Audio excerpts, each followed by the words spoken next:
Hai, jumpa lagi. Assalamualaikum warahmatullahi wabarakatuh. Salam sejahtera bagi kita semua. Om Swastiastu. Hari ini saya mau reading untuk kalian bintang Libra ya. Tema atau judul games kali ini adalah topeng cinta narsistik kepadamu. Kira-kira siapa orang-orang narsistik yang ada dalam hidupmu? Nanti kita lihat sesuai dengan energi dari kartu tarot. Oke, tetapi sebelum kita mulai, jangan lupa di like, comment, subscribe channel Ica Tarot dan Ica Tarot WS Indo, supaya ke depan saya bisa lebih bersemangat untuk membacakan readingan-readingan di hari-hari berikutnya untuk kalian. Dan jangan percaya 100% tarot, ini hanya sebuah games, kalian tetap harus selalu berserah kepada sang pencipta ya. Dan walaupun ini hanya sebuah games, memang bukan games biasa, melainkan games menyerap energi, sehingga saya minta kepada kalian untuk bisa lebih bijaksana dalam menyikapi readingan yang akan saya bacakan nanti. Yang baiknya bisa diambil, buruknya diabaikan aja, dibuang aja, ataupun bisa kamu pakai untuk mengintrospeksi diri kamu, ataupun bisa kamu pakai untuk mencari solusi dari permasalahan yang kamu hadapi. Dan kalaupun kalian ingin personal reading, coaching, dan konsultasi, bisa menghubungi saya sudah sematkan link WA saya di deskripsi, bisa menghubungi saya dan itu berbayar. Dan kalaupun juga kalian ingin mendengarkan readingan lainnya, baik karir, keuangan, percintaan, ataupun games-games lainnya, bisa langsung ke playlist, semua sudah tertera di situ, tinggal kamu lihat, pilih, dan bisa kalian dengarkan. Oke, kita langsung saja untukmu Libra, berikan energimu sambil fokus pada kartu, sambil saya baca doa dan saya kocok kartunya. Inilah energi dari kalian bintang Libra. Bintang Libra, topeng cinta narsistik padamu Libra. Libra.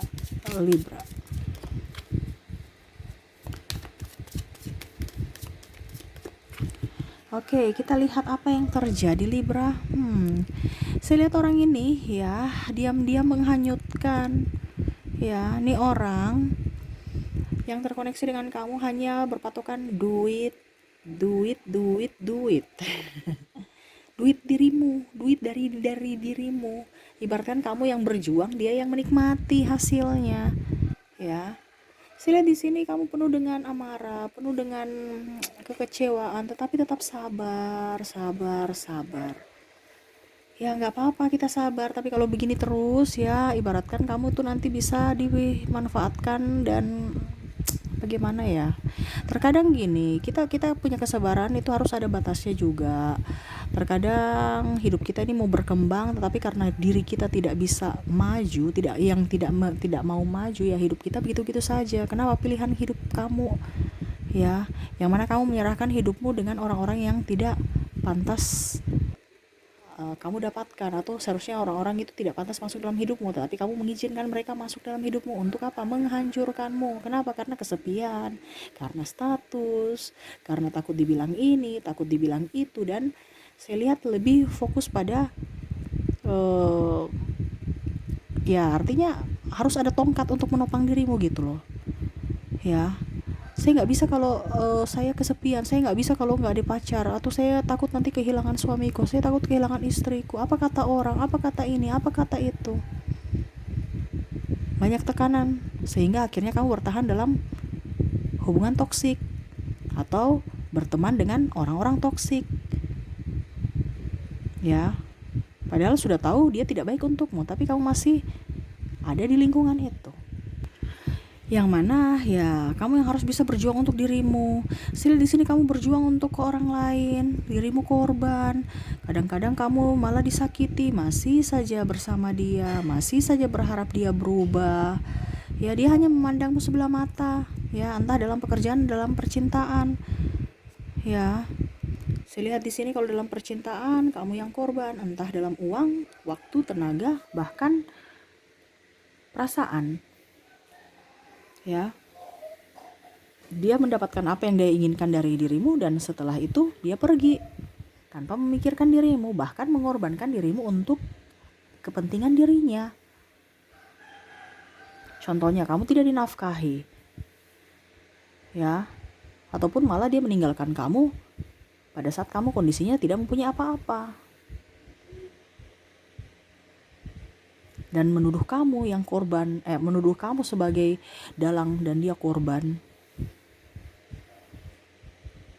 memutarbalikkan semuanya dan meninggalkanmu sendiri. Bahkan kamu sudah jatuh tertimpa tangga, dia pun menginjak-injak dirimu, menghina, bahkan ada yang memukul.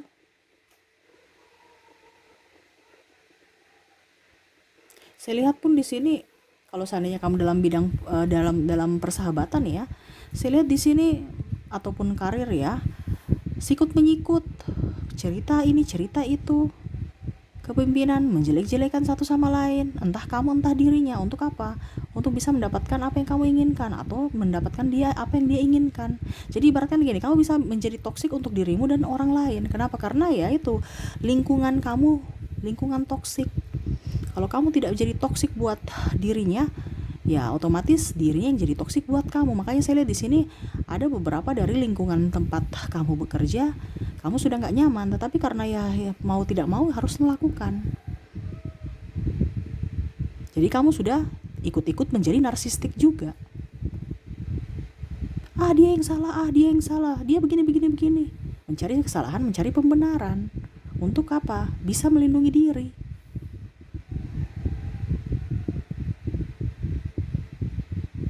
Seakan-akan saya nih baik, saya nih hebat, saya nih bisa ini. Padahal sebenarnya ya kenapa kalau memang kekurangan? Kenapa? Artinya kita kan punya diri nih tidak sempurna.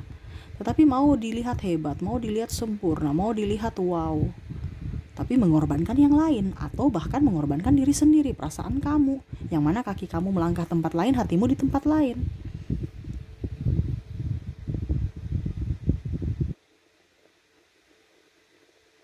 Ataupun yang sebaliknya tadi saya bilang, kalau seandainya kamu sebagai karyawan ataupun sebagai pimpinan, kalau seandainya kamu sebagai pimpinan ya, saya lihat di sini malah mereka yang mengatur-ngatur kamu, seakan-akan loh saya pimpinan tapi malah saya yang diatur-atur karyawan saya ya, banyak ngeluhnya, minta ini minta itu. Ujung-ujungnya kalau terlambat gaji, malas kerja ya. Ada beberapa malah saya lihat di sini tertindas karena orang-orang di bawah kamu. Kenapa? Karena empati kamu tinggi, rasa kasihan kamu, jadi ibaratkan power kamu itu nggak ada.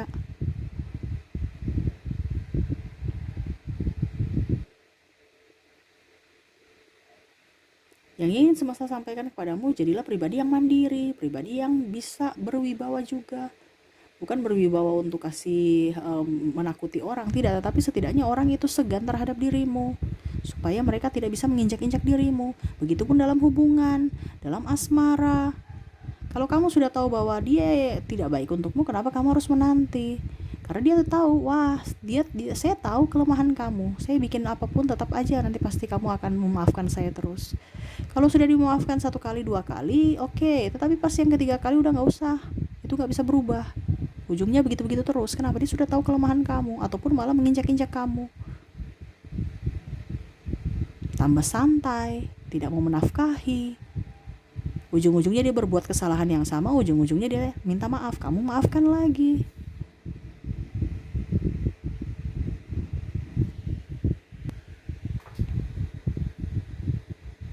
Dan sisi pendiammu ya, terkadang mereka itu berpikir bahwa kamu tuh tidak bisa apa-apa karena sisi diam, sisi tertutupmu. Padahal sebenarnya kamu punya potensi yang sangat luar biasa, yang mana kamu juga tidak bisa mengeluarkan itu. Artinya terkadang artinya gini, kamu itu punya ada yang bisa kamu banggakan untuk dirimu tanpa ketergantungan sama orang ini orang itu ya. Tetapi seakan-akan kamu tuh kayak gak pede.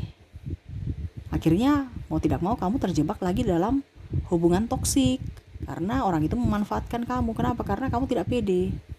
Karena ibaratkan saya nggak apa-apa deh dibikin begitu, yang penting saya bisa kerja di sini. Nggak apa-apa deh, yang penting saya rumah tangga saya tetap baik, harmonis. Harmonis di mana kalau ribut-ribut mulu, kalau ada tekanan batin dalam jiwamu. Daripada saya dibilang duda atau janda, saya nggak siap. Ya itu kembali ke pilihanmu. Karena itu tadi, dengar kata orang. Padahal belum tentu kamu senang belum tentu orang senang dengan kebahagiaanmu, dan belum tentu pada saat kamu susah mereka akan membantu dirimu. Mungkin mereka malah tertawa atas kesusahanmu, atas kemalanganmu. Ngapain mau dengar kata orang? Sekarang ini bicara energi, bukan berarti saya suruh kamu cerai, berpisah atau apa, tidak. Saya bicara energi. Selama kamu memang masih bisa sanggup dengan energimu, karena manusia punya batas kesanggupan kan berbeda-beda. Ada beberapa klien saya, Kak, saya sanggup walaupun hubungan digantung, ya nggak apa-apa, yang penting kamu happy. Yang saya maksudkan di sini, kalau seandainya kamu sudah tidak sanggup, ya berarti kamu yang harus mengambil keputusan untuk bisa memberikan perlindungan pada dirimu, pada jiwamu. Jangan bertahan di lingkungan yang toksik untuk menghancurkan dirimu. Macam contoh, ada sahabatmu datang baik-baik padahal dia sudah pernah menyakitimu. Kamu berikan pemaafan. Oke. Dia baik-baik padamu padahal ada maksudnya. Makanya saya bilang di sini harus punya power, harus disegani. Dalam artian kita memberikan pemaafan, tetapi kita juga harus membatasi diri supaya dia jangan dekat-dekat lagi dengan kita, atau mungkin kita yang menghindar. Setidaknya dia tahu bahwa kamu secara tidak langsung ya, kamu sudah tidak mengizinkan saya untuk masuk dalam hidupmu, untuk menyakiti dirimu. Artinya kamu bikin gap begitu untuk proteksi untuk dirimu, perlindungan untuk dirimu. Walaupun mungkin kamu masih satu divisi, masih satu tempat kerja, tapi ya kamu tetap berikan pemaafan, tapi sikap kamu mungkin ya agak sedikit dibatasi. Jangan terlalu plong kayak dulu, diberikan ruang, seakan-akan kamu tuh kayak oke, saya biasa aja, nggak ada masalah kok.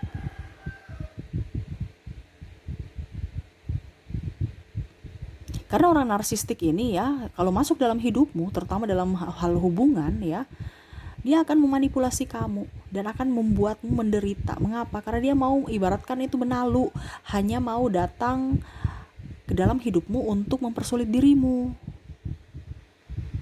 Tetapi ujung-ujungnya serasa dia yang dipersulit oleh dirimu, serasa dia korban, padahal dia yang membuat semuanya itu ya. Artinya membuat dirimu menderita, tetapi seakan-akan dia bilang bahwa kamu yang membuat dirinya menderita. Ataupun contoh di sini, kamu sedang hamil atau kamu dihamili, dia tidak bertanggung jawab. Atau kamu sedang hamil, mungkin dia meninggalkan dirimu atau bersenang-senang di luar sana. Ada beberapa saya lihat di sini, ini orang-orang yang terkoneksi dengan kamu, tidak ada tanggung jawabnya. Makan di sana, makan di sini. Ya, artinya contohnya di rumah ada makanan, dia akan makan enak, tapi pada saat di rumah nggak ada makanan, dia akan pergi untuk ke mana kek, keluarganya kek, ke saudaranya, ke teman, kemana. Yang penting dia bisa isi perut kenyang tanpa melihat kamu kelaparan atau tidak. Ya sudah, itu cari urusan kamu sendiri, cari jalan masing-masing. Padahal tanggung jawab dia sebagai kepala rumah tangga untuk bisa menafkahi, tapi enggak, dia santai aja kayak bujang. Padahal dia udah anak, ya. Tapi tidak kayak macam anak SMP yang penuh dengan kebebasan.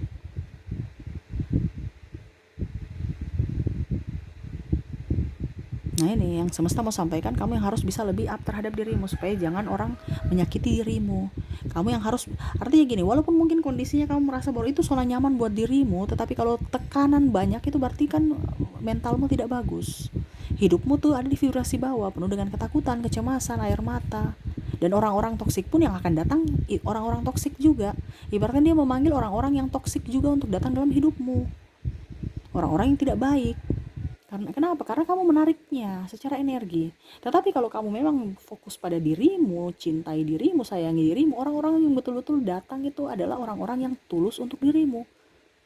Bukan orang yang memanfaatkan kamu. Ini kan orang-orang memanfaatkan, orang-orang manipulatif, orang-orang bertopeng. Tuh, sampai Cicak sudah menegaskan. Karena lingkup kamu memang lingkupnya seperti begitu. Orang-orang itu akhirnya kamu menyerap, kamu kayak spons, menyerap energi negatif mereka. Jadi akhirnya kamu jadi orang toksik untuk dirimu dan untuk orang lain juga. Kenapa? Karena kamu terkontaminasi dengan virus mereka, virus toksik mereka. Kamu toksik untuk dirimu sendiri, yang itu mana ketakutan, kecemasan, atau malah kamu memberikan ketakutan, kecemasan buat orang lain. Ya Libra. Dan emosimu juga itu harus ya. Emosi kamu Libra, terkadang kamu maksudnya bagus, tapi karena cepat emosi akhirnya orang berpikir bahwa wah dia tukang marah, tuh lihat tuh, ya dia marah saya, makanya saya berpaling dari dirinya karena dia tukang marah. Padahal mungkin maksudnya kamu benar, cuman caranya salah, akhirnya brutal. Makanya harus bisa mengontrol emosi ya, jangan gegabah juga bicara yang agak gimana gitu, ngegas. Karena orang-orang terkoneksi dengan kamu ini suka mencari-cari alasan untuk menjatuhkanmu dari emosimu, dari ya perilaku diamu ataupun bagaimana. Pokoknya ada aja masalah-masalah yang akan menyudutkan dirimu. Supaya kamu terlepas dari orang toksik, ya sudah, kamu yang harus bisa mengontrol dirimu. Ataupun ya kamu yang harus tegas untuk mengambil keputusan supaya hidupmu jauh lebih baik ke depannya. Ya, oke, itu yang saya lihat ya untuk kalian ya, yang terkoneksi dengan orang narsistik. Yang mana orang narsistik ini nih, kalau kamu mau suruh dia berubah nggak bisa, hanya semesta yang bisa buat dia berubah melalui karma dia. Ya, dia harus melewati karma dulu. Ya, karena kalau kamu bilang saya harus buat dia berubah, nggak bisa. Dia yang harus buat dirinya berubah, dirinya sendiri yang harus bisa berubah untuk dirinya, bukan kamu yang membuat dirinya berubah. Ya, oke, itu yang saya lihat ya untuk kalian yang terkoneksi dengan orang-orang narsistik ya. Semoga resonate. Dan saya melihat lagi orang-orang yang terkoneksi dengan kamu dari zodiak. Dari zodiak di sini ada Gemini, ya, Aries, Taurus, Virgo, Libra, Scorpio, Sagittarius, Capricorn, Aquarius, dan Pisces. Dari inisial, untuk inisial di sini ada huruf D, M, J, P, Q, H, L, D, Y, R, B, J, K, I, S, D, H, L, U, M, dan P ya. Ada beberapa yang double berarti energinya up. Kamu bisa menyesuaikan saja sesuai dengan yang kamu rasakan saat ini. Dan terakhir ya, saya mau ambil 3 kartu pesan semesta untukmu. Apa yang ingin semesta sampaikan kepadamu? Oke, yang ingin semesta sampaikan kepadamu tuh, jadilah tuan untuk dirimu sendiri. Hebatkan dirimu. Ya, kamu yang harus bisa menentukan arahmu. Ya, bukan duduk diam di tempat untuk disakiti atau malah menyakiti. Ini menyakiti, bisa menyakiti dirinya, menyakiti dirimu sendiri. Ya. Jadi ibaratkan kamu yang harus bisa berjuang untuk dirimu. Bahagiakan dirimu, sayangi dirimu. Tentukan tujuanmu, action. Jangan tentukan tujuan tapi melangkah ragu-ragu. Ya. Semesta mau sampaikan, keluarlah dari orang-orang toksik kalau memang kamu merasa orang itu tidak pantas untukmu. Tapi kalau memang orang itu pantas untukmu, perjuangkanlah dia. Selama kamu masih ada berada di lingkungan toksik, jangan harap orang-orang yang ada di sekelilingmu itu orang-orang baik. Orang-orang itu walaupun mungkin kalau dibilang dia orang baik, tetapi karena energinya kamu menarik energi negatif, akhirnya dia orang baik itu bisa menjadi orang yang tidak baik untuk dirimu. Ataupun mungkin karena pikiranmu menganggap mereka yang tidak baik karena ketakutanmu. Ya, yang memberikan sugesti pada dirimu bahwa orang itu tidak baik. Kenapa? Karena kamu melihat dari sisi negatif mereka. Sudah tahu kita punya kehidupan ini kan ada sisi positif dan sisi negatif, tapi kamu selalu tertuju pada negatif mereka, sehingga dirimulah yang membuat toksik untuk dirimu sendiri, ataupun dirimu yang membentuk mereka untuk bisa menjadi orang toksik karena energimu. Ya, jadi semesta mau sampaikan kamu itu harus bisa lebih up pada dirimu. Kalau seandainya kamu tahu bahwa dirimu tidak baik saat ini ya, tidak rasa nyaman, berarti itu ada yang salah, harus diperbaiki. Ya, entah dalam hubungan, entah dalam apapun, ya. Kalaupun memang kamu punya salah, mintalah maaf. Kalau memang seandainya mereka punya salah, berikanlah mereka maaf. Tetapi ingat ya, pemaafan itu harus tulus, bukan hanya di mulut doang, tapi harus di hati. Dan lepaskan semua beban-bebanmu ya, emosi di masa lalu, energi negatif ya, supaya kamu bisa memberikan ruang untuk energi positif masuk dalam hidupmu, supaya hidupmu jauh lebih baik ke depannya ya. Oke, mungkin itu yang bisa saya readingkan untuk kamu ya Libra ya. Semoga resonate dan bermanfaat. Jangan lupa di like, comment, subscribe channel Ica Tarot dan Ica Tarot WS Indo supaya ke depan saya bisa lebih bersemangat untuk membacakan readingan-readingan di hari-hari berikutnya untuk kalian. Terima kasih, saya pamit. Assalamualaikum warahmatullahi wabarakatuh. Salam sejahtera bagi kita semua. Om Swastiastu. Bye-bye.